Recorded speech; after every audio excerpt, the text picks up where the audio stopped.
Welcome to the Trouble with Writing podcast, where we chat about the real issues that stop multilingual writers producing effective English and see where we can help. Today we're going to do a live editing walkthrough on some real texts to give you an example of what kind of feedback and commentary and annotation we do with our clients. Today you're going to learn how to ensure paragraphs make sound and insightful points, how to reduce wordy phrasing in text, cut some text, how to make your English text flow better and sound more natural, and how to make the most appropriate word choices.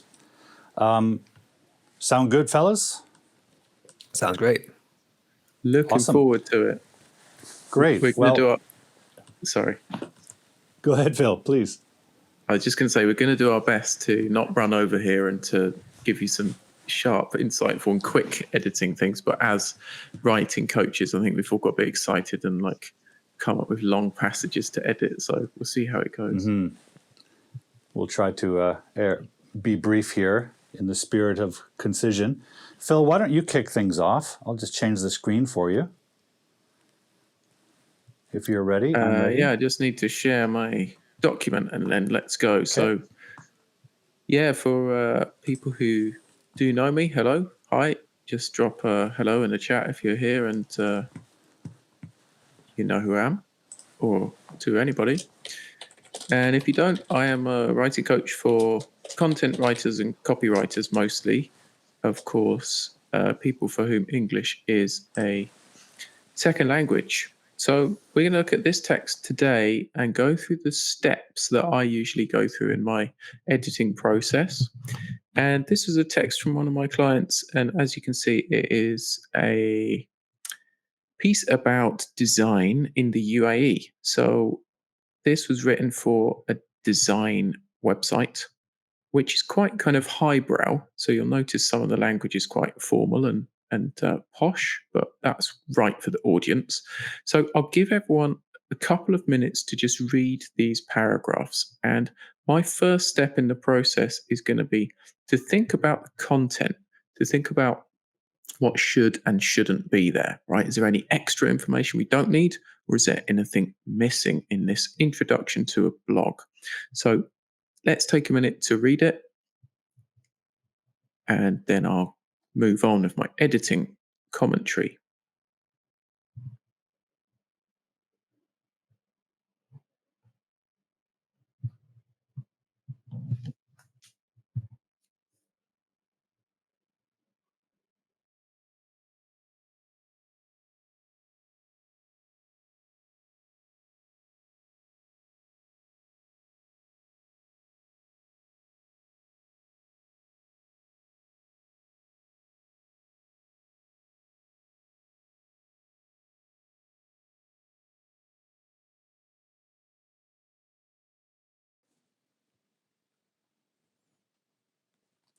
Seems like a pretty good piece, Phil. It's a very good piece. I should say this writer, and I didn't say this first off, this writer is a very high level editor. They comment on other writers' work and organize a lot of things for the magazine they work for. This is not really about correcting too many errors with the English. Mm-hmm. We're going to talk about the content. We're going to talk about natural style and vocabulary, and maybe correct a few little things in this piece later on. So, yeah, I hope everyone got an idea of what this piece is about, and maybe a few tinglings of sentences or passages which are repeated or not necessary. So as I said, my first step, which I've got on the next page, is how to edit for structure and content. So of course, this is just a bit of the piece and we can't see the whole thing. But I've decided just to show you the introduction to say what we might remove or add. So here we go on the next page.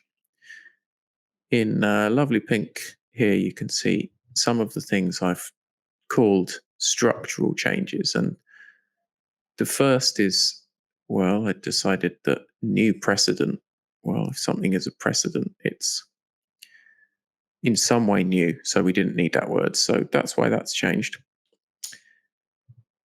There's definitely a word missing in this first sentence. Two birds with one stone is the idiom. And I've decided that some of the things in the first paragraph could be removed.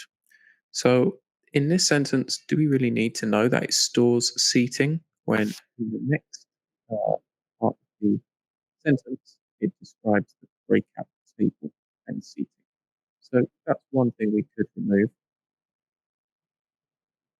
Uh, Possibly I'll remove this sentence. I really hate the word stakeholders. It might be appropriate if it is in there later on as well. And in a way, this does lead the readers into pieces that kind of generates a bit of interest. I don't think it's really answered quickly enough. It's not 100% obviously relevant to me because we start talking about the table, then we talk about the people involved in making the table, and then back to what the designer. So that's why I decided to get rid of that, just make the introduction a bit shorter. We could remove this of his eponymous studio. I don't think it does any harm to keep it, but it's a bit tighter without it. And some of the other ways we could make this text a bit less wordy is to remove these expressions like his nominal forms, the something of something, the exuberance of being. Or we can just make that shorter. He was beaten at his own game. But as you can see, there's not a great deal of change. And I should say that these editing comments are my opinion. The writer doesn't have to follow these 100%. And usually on a call that I have with them, I talk about why I think it might be a good idea to add or remove certain things. There are some which are more strongly recommended, like this one. Okay, so on to the next step. We've looked at what we might need to add and remove. Now let's delve deeper into sentence structure, and if there's any corrections, maybe you've seen some. If you have, feel free to just drop them in the chat. Okay, so this is step 2 of 3, where we're looking at sentence structure. So we've got another correction in the headline. Set the precedent for is usually the preposition that goes with that.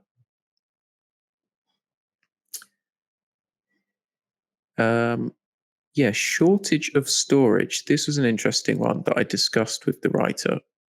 This, I would say, is a style choice because shortage is fine. It has the correct meaning. But we've got two words very close together which end with the same suffix, age, shortage, storage. When sounds which are the same come so close together in text, it's a bit of a tripwire in the sentence. So we could make the first word shorter and choose a synonym, lack of storage. I prefer starting sentences with this rather than it. If it's linking backwards, it's important that the reader immediately understands what the subject is. And with the word this, that links to the main subject or thing in the last sentence. So that's a good tip for everyone out there. Just don't start sentences with it. That format also allows us to just remove a couple of these functional words, that and from. So that makes writing a bit tidier to my mind. I think the writer here was using hyphens as well. If you want to get a dash, you have to either copy paste or program your keyboard to make a dash. It's not a big change, but let's be accurate. So that's something I've highlighted as an error. Okay, continue on with style and sentence structure. This sentence, these are poo stools with through and through cavity that can be stacked and can be used. Well, that's passive voice. So I don't think there's anything wrong with passive voice in this. It's not incorrect. I certainly don't subscribe to the idea of like you have to make everything active voice.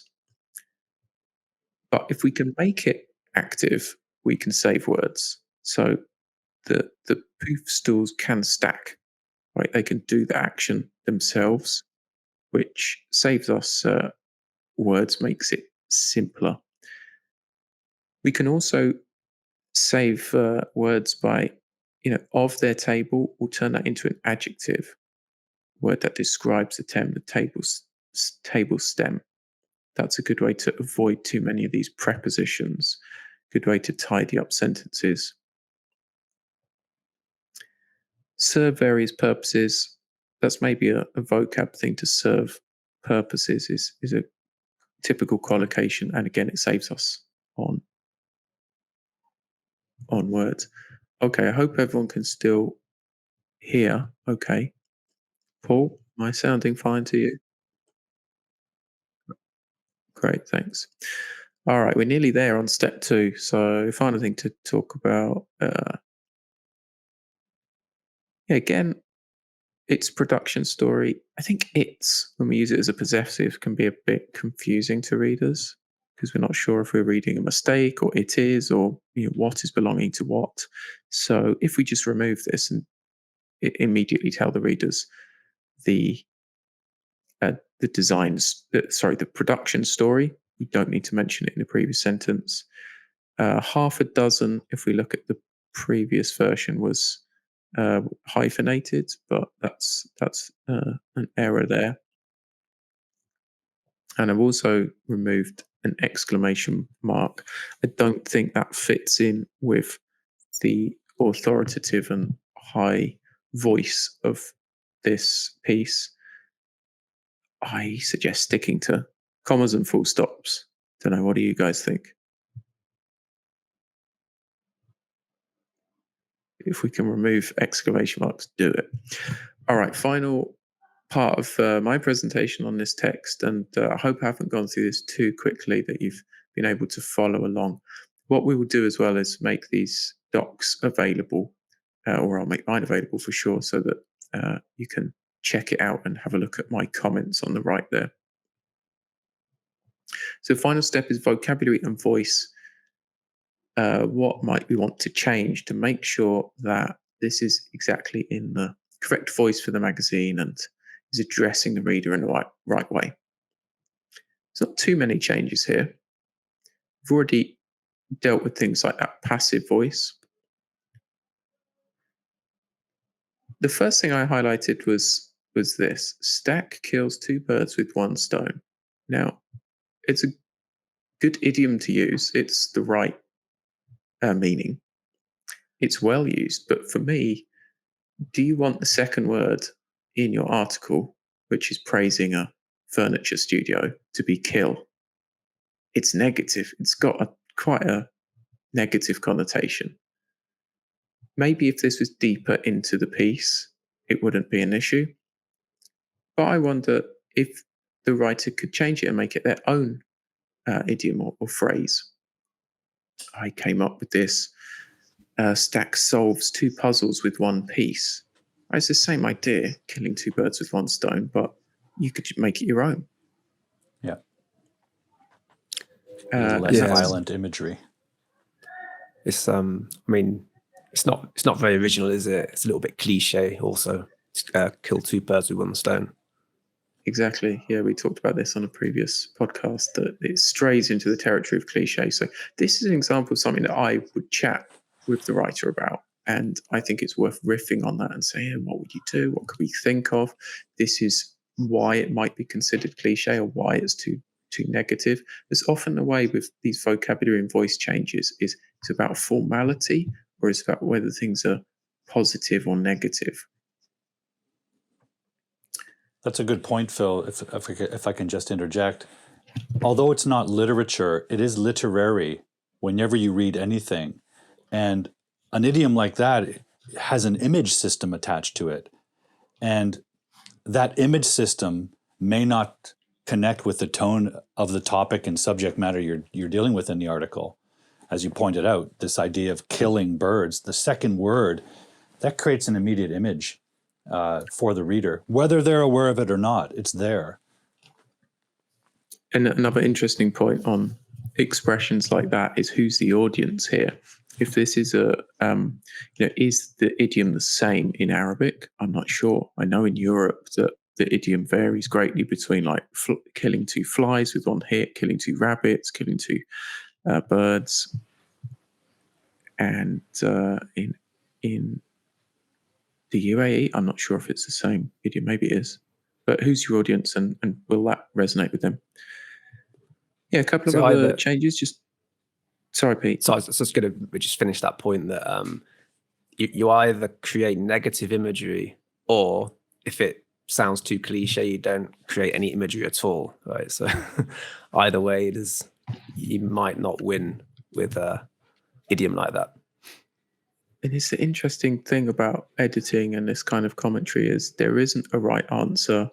We can guide writers and give our opinion based on experience, but perhaps that is something that will resonate more with readers. Who knows?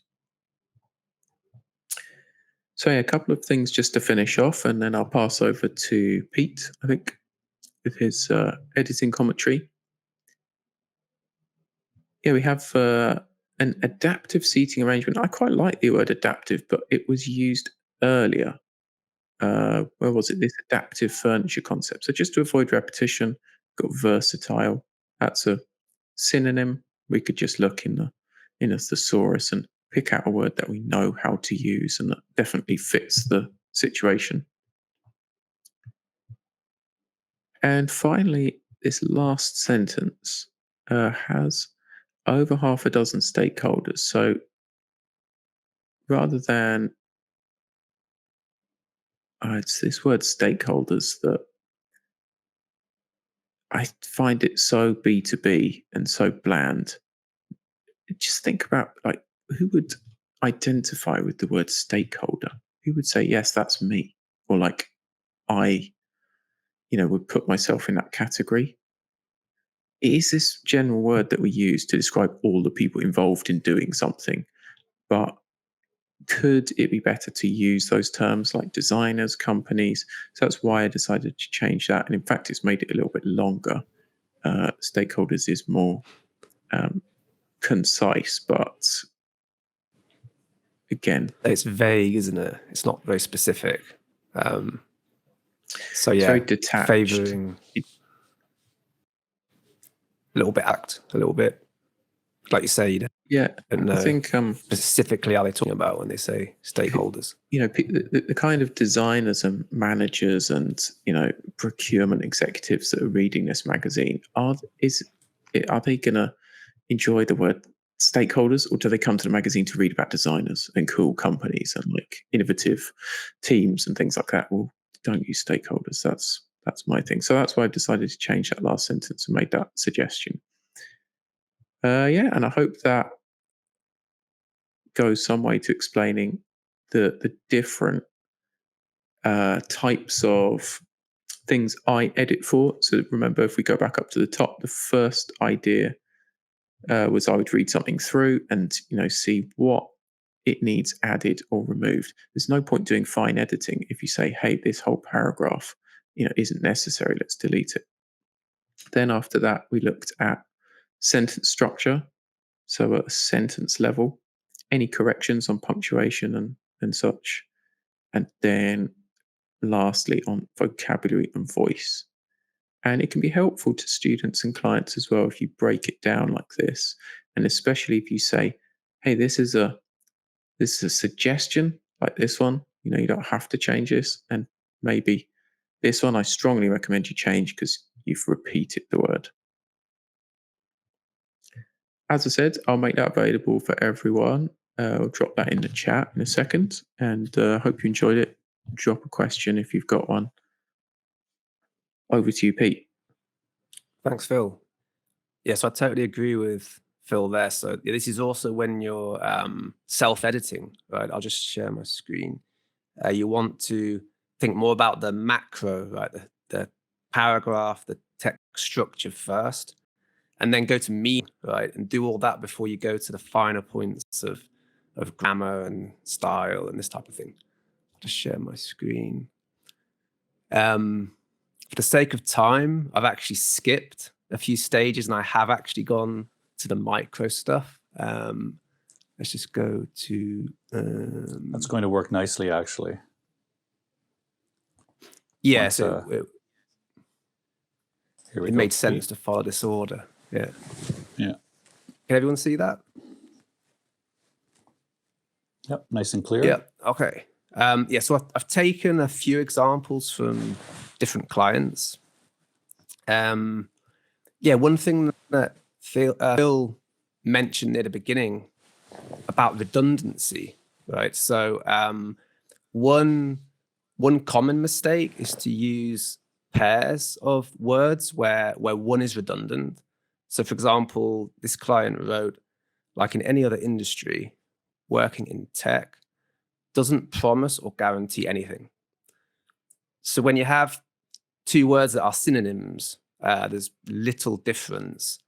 Arguably, it's not worth using two words there. I mean, if you then refer back to that idea, you can then use a synonym, right, to avoid repetition.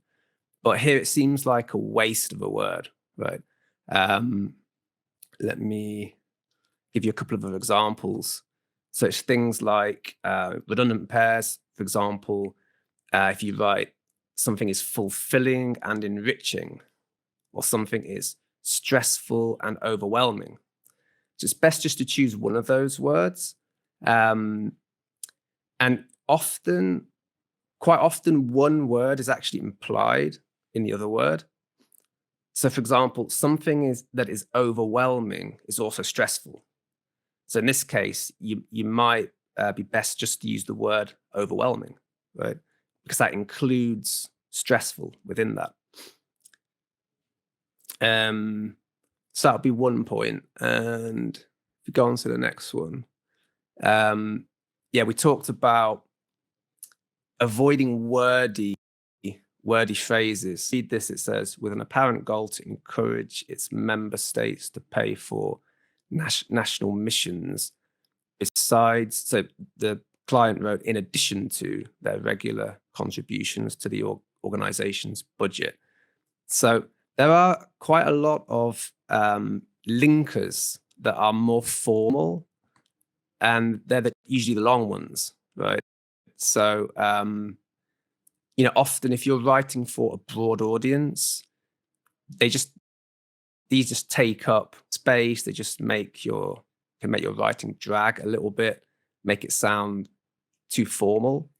Other examples are things like furthermore, right? Usually, if you're writing for a broad audience, the linker also, or this is a very wordy linker that I've seen a lot. In spite of the fact that it was raining, we went to the beach, right? It's a very long, wordy phrase, and you can just use one word, although, right? Although it was raining, we went to the beach. Okay, so try to avoid wordy, formal linkers in your writing if you're writing for a broad audience. Another one here. So this client, she wrote, Poland earmarked 197 million euros for the agency's activities. Okay, so earmarked. This is a low frequency word. In fact, if you look up, one tip here is that you can check words in online dictionaries to see if they are marked as formal or if they are marked as low frequency. For example, the Collins dictionary, if I just click on this, maybe I can, does that come up? Am I sharing that, or do I need to reshare? No, it doesn't come up. You need to switch the screen. Go to Collins, and it should be a thing that says share this screen instead. Yeah, that's it. Yeah. Hopefully that should, yes, come up. Yeah. Okay. So in Collins is quite useful dictionary because it tells you immediately the word frequency, right? For example, in the Cambridge Dictionary, it will often mark words like this as formal. Collins will also tell you the word frequency. So you can see it's just a 1 in word frequency. So let me go back to this one again. So yeah, you want to choose words that are a little bit more familiar for your broad audience. One tip here is that learning phrasal verbs can be very good. Alternative here would be set aside. Right? Poland set aside 197 million euros for the agency's activity. So this means earmarked means designated, right, or set aside. Set aside is a more a less formal word. And as I say, phrasal verbs can be very useful alternatives for more formal language. For example, the word eradicate is quite formal. Again, if you look that up in the Cambridge Dictionary, it's marked as formal. It's got how many syllables? Eradicate, it's 4 syllables. And you could use, so instead of saying eradicate corruption, you could say stamp out corruption. So these phrasal verbs can make your writing sound a little less formal, a little more conversational. So yeah, learning phrasal verbs is going to definitely be helpful. Just move on to the next one. So, and this is probably the most important of all of them. So as I said before, you always want to start with meaning, right? Before you go on to style is something too formal. First, think about meaning.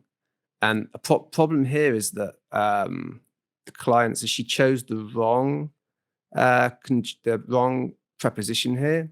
So she said, in light of the challenges posed by dwindling student enrollment, I urge the university to reconsider its decision to scrap the journalism course. So in light of actually means because of. And that's not what she wanted to say, right? So she wanted to say despite. So despite the challenges posed by dwindling student enrollment, I urge the university to reconsider its decision to scrap the journalism course. That makes much more sense. So be a little bit careful. She may have used in light of. I don't know if it was an attempt to sound a little more eloquent. I don't know. But just be very careful that when you with your choice of words that you say exactly what you mean. And yeah, final point here. So in the same paragraph, she said, instead of viewing declining numbers as an insurmountable obstacle, we should see it as an opportunity to innovate and adapt to changing circumstances. So again, I've focused mainly here on word choice, style, formality. Insurmountable, insurmountable, that's 5 syllables. Again, if you look this up in an online dictionary like Cambridge, it will tell you formal. So again, you want to look for words that are a little less formal, that are immediately going to resonate with a broader audience. So something like unbeatable, an unbeatable obstacle. It sounds much better. So again, one of your goals is to sound natural in your writing, to resonate with broad audiences. And yeah, that's pretty much what I wanted to focus on. Any comments, Paul, Phil, on any of these points? Loved it. I wanted to pick up on the syllable thing you mentioned. This is one tip that I think we'll all know, but everyone listening might, is like whether a word sounds formal or long or clunky or wrong in English is often the number of syllables. It's not how long the word is. It's not necessarily where it comes from when it was used. It's like how many syllables has it got. If we can reduce a 5-syllable word to 2, that's great. It's generally a good idea in English, and it's like helpful for readers and better for the tone of voice. So yeah, just wanted to comment on that. When you That's said a really good insurmountable, I point. was like, oh yeah, too many syllables. It's important to remember that when we read something, we're kind of speaking it in our mind, right? And pronouncing it in our mind. So sometimes the multi-syllable word, or even an awkward combination of consonants or something, kind of sounds awkward in our thoughts. So similar rules that apply to speech also apply to the reading process, because we're just kind of speaking in the privacy of our thoughts, right? That's right. You can imagine the reader slowing down there, right, as they maybe pop over that word, as they say, instead of viewing declining numbers as an insurmountable. You can kind of imagine them slowing down, right? Yeah. Very nice. The word choice and the phrasing is really important. I like how you zeroed in on this, Pete. Yeah. Okay, guys. Any questions from the audience? Yeah, any questions? Yeah. Can see if I think we have a few comments. I don't know if we have any questions. Let's Maybe say we a can quick do- hello to everyone. Go ahead, We can Phil. do questions at the end. Yeah, I don't see any Or anyway. That's if you fine. want to do your presentation, and then we can have a chat about editing Yeah. at the end. Good idea. But yeah, hello everyone who's there. Okay, it's my turn. So what I usually do is I work with academic writers, and that ranges from high school students to college undergraduates, and even to professors whose native language may not be English. And initially I was going to present an example of a professor whose writing I've worked with. But then I thought, after seeing your examples, I thought, no, I'm going to backtrack and work with someone who's starting out with their academic composition learning, and sort of address some of the unique things that they deal with. So this is an example from a person whose first language is Chinese, Mandarin Chinese, and who is in high school in Canada. So they're doing all their work in English. And there's some interesting things to see here. And what I'm going to do, I don't have comments already, so I'm going to put them in here live and address a few things. So it's a dense paragraph, but it isn't necessarily that long, I think. So it's from an essay assignment that basically asks you why companies should provide comfortable chairs. And one of the things a student learning composition learns early on is how to write a topic sentence that establishes the subject matter and your particular thesis or view on it. And I think they do a nice job of that to start this paragraph. They say, first of all, a comfortable chair can improve office employees' efficiency. And I like that because they're starting the paragraph off very nicely. And so what I might do in my feedback is I like to offer something very positive at the beginning to set the tone, because I might get a little bit more critical later on. And I often use this, I used to use a great program called Kaizena, where I could actually attach video clips and other things. But it's no longer available for some reason. But there's an add-on for Google Docs where you can leave voice comments. So I might record a little comment just saying, hey, excellent first sentence. It establishes the topic nice and clearly. Well done. And then I might move into a few more criticisms. But the thing about a sentence like this that's really powerful is it makes a promise to the reader. It tells the reader, I'm going to talk about this, nothing else. This paragraph is going to focus on what a comfortable chair how it can improve office employees' efficiency. And so from that point on, I want this writer to cohesively address that topic. One of the things that allows cohesion, that kind of glues the idea together, are what I like to call keywords. And they're usually right there in the first sentence.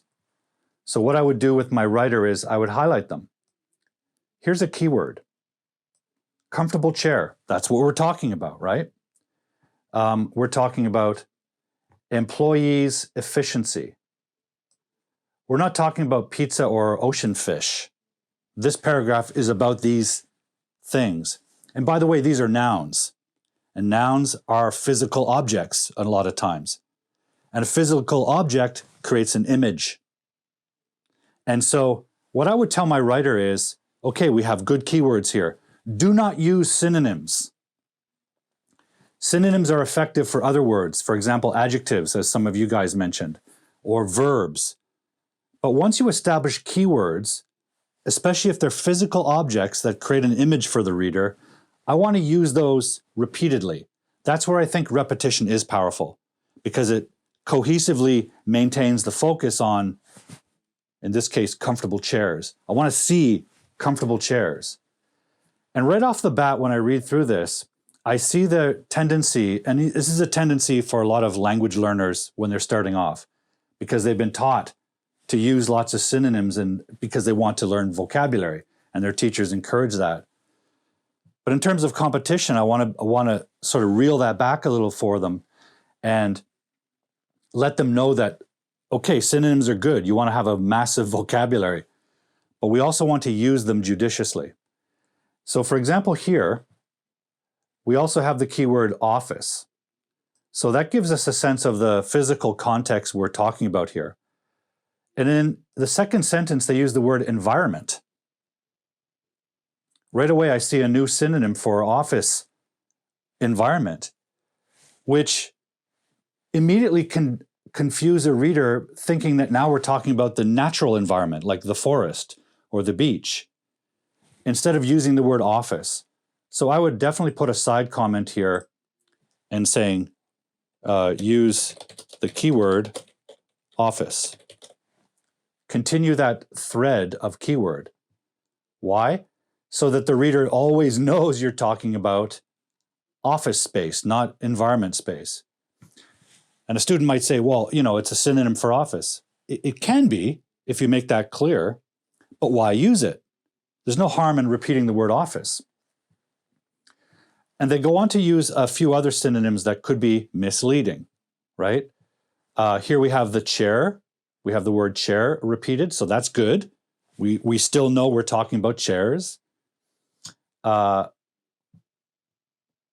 down here, we start to see the synonym furniture. Are we talking about furniture in general, or are we only talking about chairs, right? And we see this synonym here. We see good equipment. Each time those words pop up in the paragraph, it can mislead us thinking that now we're switching the topic, which you don't want to do within the paragraph. We could have another paragraph about the other office equipment, computers, desks, but here we want to be focusing on comfortable chairs. Why? Because that's what you promised in the first sentence, right? So I urge them to try to avoid, once you establish keywords, use them repeatedly. That adds cohesion. Synonyms are useful, but especially with physical objects, nouns, they can be tricky and misleading because suddenly we have a new picture in our mind, especially when they're more general words or vague words like furniture or equipment. Well, to every reader, that's going to create a different picture. When I think of office equipment, I think of the equipment I've experienced in offices I've worked at.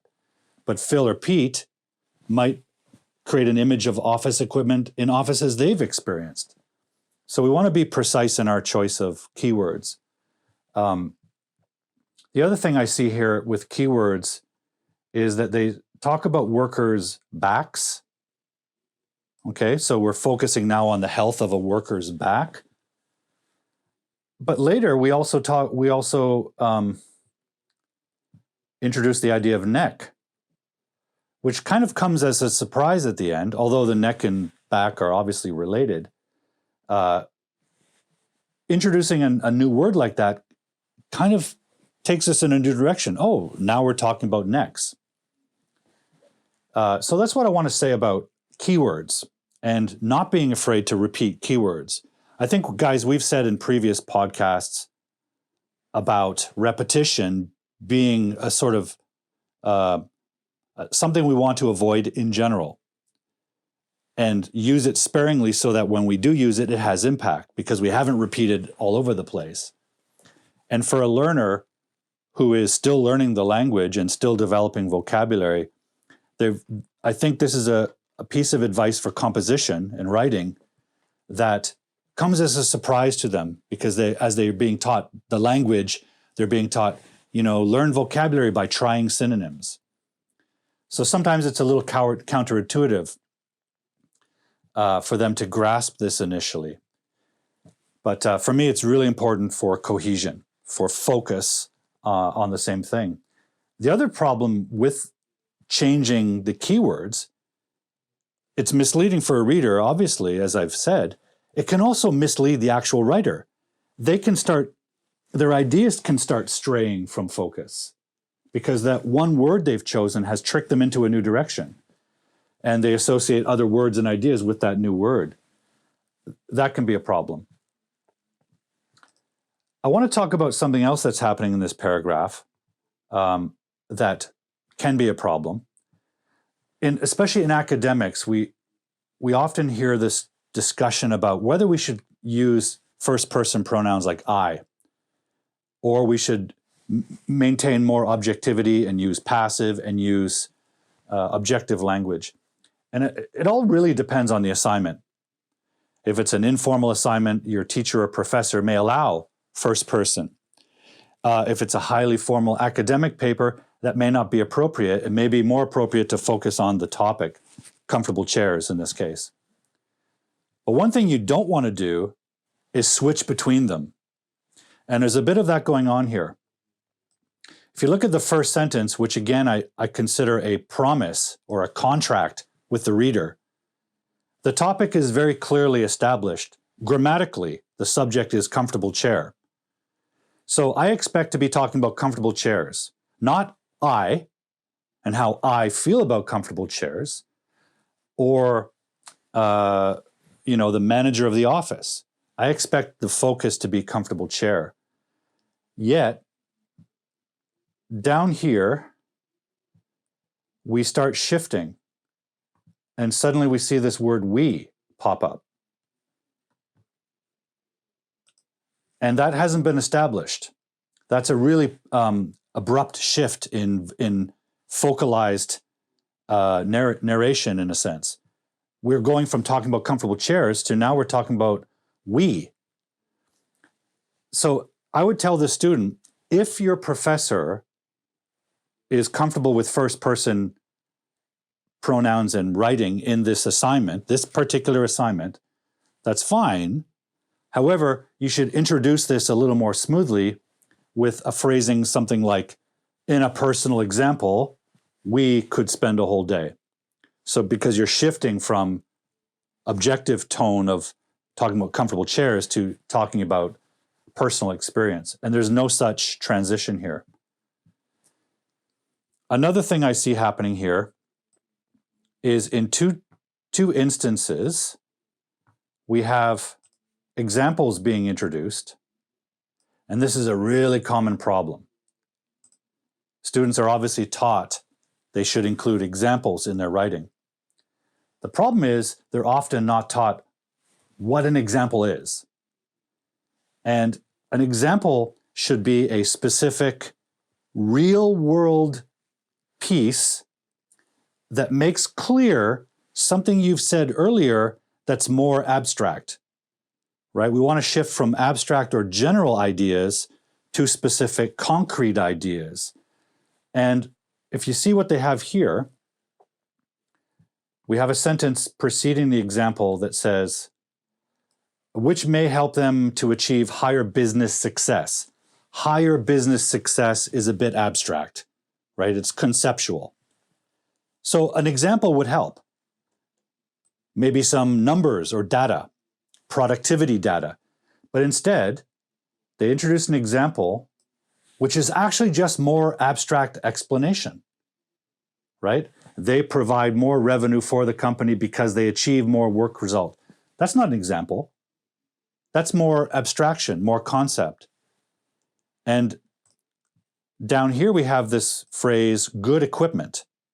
And then immediately following that, we have, for instance. So I'm expecting an example of good equipment.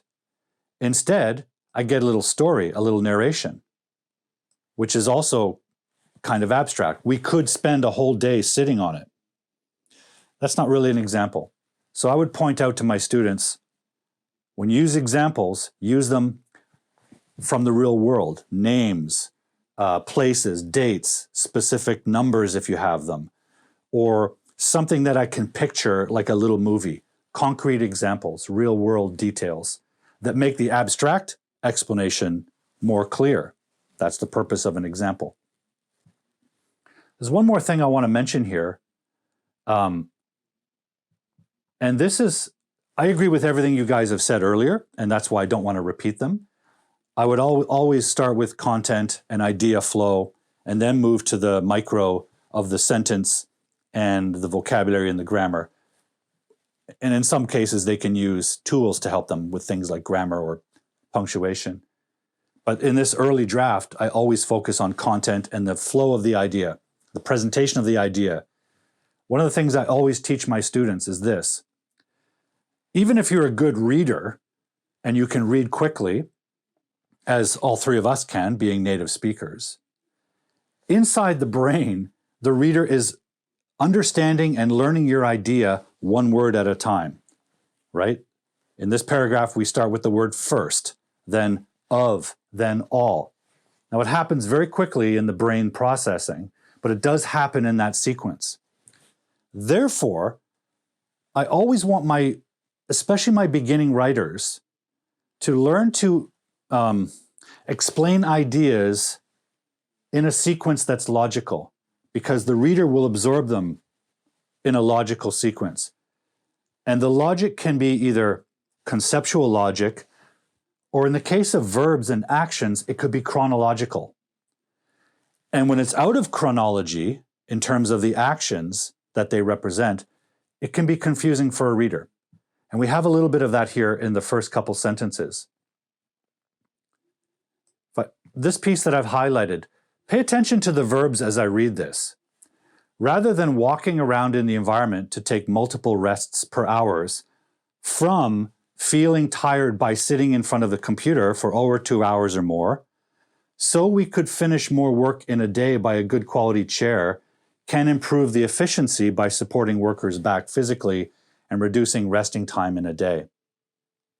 I would ask my student, which of those actions that you've presented in one sentence, which comes first? I would say that feeling tired by sitting in front of the computer in a bad chair is the thing that happens first, right? If we change that and gave them a new chair, should come next, right? And that would reduce resting time. Oops. That would reduce the resting time by supporting a worker's back, and that might result in productivity or efficiency. They do a similar thing down here. Where is it? Provide more revenue for the company because they achieve more work result when they spend more time in the chairs comfortably and get seats from the company because the company decides to provide good equipment. Well, which of those happens first? The company decides to provide good equipment. It happens first in real life, but they've presented it last in the sentence. And in fact, provide more revenue in real life in the office, that happens after. That's the last thing that happens. So this sentence, the logical order of it is actually backwards. And yes, grammatically, the sentence can work in any linear chronology, grammatically speaking. But for a reader to absorb the idea, it's much more elegant if the ideas are presented in the sentence in the order they would happen in reality. And that's something that I'm always looking for, because I always try to emphasize the reader's experience of your writing. And even though it happens fast, the absorption of the ideas, it does happen in a logical and sometimes chronological order. And I know what happens when students are writing. The ideas don't necessarily come up in logical order. They come up in as you write. But in a second draft, that's your opportunity to reorder them in a way that presents better for the reader. I don't want to spend any time on this in terms of the grammar or the there's some redundancy here. There's some odd choices, but I wanted to focus on those kind of things because those are kind of things I like to address in a very first draft. Because as you guys have said so clearly, there's no point in addressing grammar and spelling when you're going to change the whole sentence or paragraph anyway. So that's kind of what I've addressed in my initial pass through of this piece. Do you guys have anything, any comments or any thoughts on that? Does that make sense? It does make sense. It's interesting hearing your slightly different approach to what we offered, and very useful for academic writers. I wonder if you have like a corrected version of that paragraph that you could share with everyone. Just, I mean, not necessarily now, but just so people could see what the transformed writing might look like. It's actually in process right now. With the students' permission, this is something that was just given to me this week. And I didn't want to, some of the feedback was a little more personal, so I didn't want to include that. So I've copied and pasted this raw document, but I will once the revision is done and the student is very comfortable sharing it, but I'll definitely do that.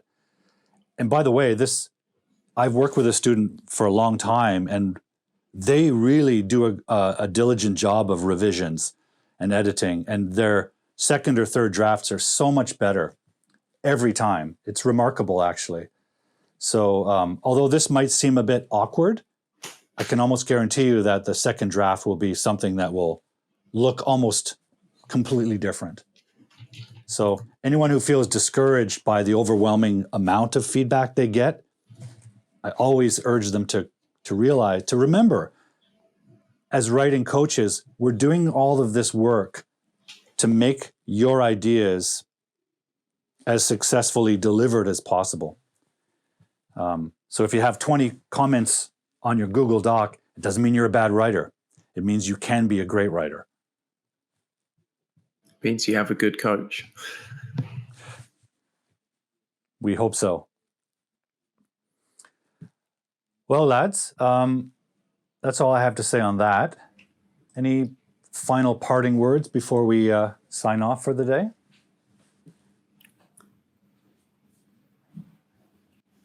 Yeah, I'll just say that, a lot of the things that we've been talking about today, you can take them on board also when you self-edit too, right? So when you get feedback from other people, whether they are coaches, colleagues, friends, whatever, this also helps to raise your awareness so that you can self-edit your own stuff. So, I mean, for example, we touched on redundancy today.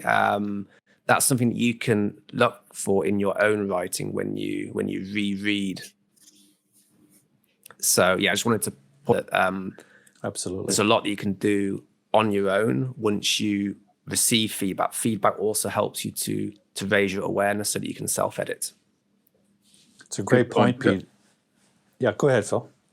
Just going to say super quickly that that's also my big tip is, create an editing checklist. Like if redundancies is something you have been brought up on, then have a list and some resources stored away in some easy to access place, and have an editing list which is like, hey, remember to check for redundancies, remember to check for topic sentences or whatever it is you're trying to do, and have this process to help yourself edit. Absolutely. Great point. Brilliant. Yeah, I often tell my students that by receiving so much commentary It's training them to notice those details. And long after you're gone as a coach, they're going to hear your voice popping up as they write. Oh, Phil would tell me to do this, and Pete would tell me to cut that word, and they'll do it. Right? You're teaching them to self-edit as you provide this feedback. That's it. Great. Well, Well, maybe we can call it for today. We all have to Indeed. get off and do our Friday things.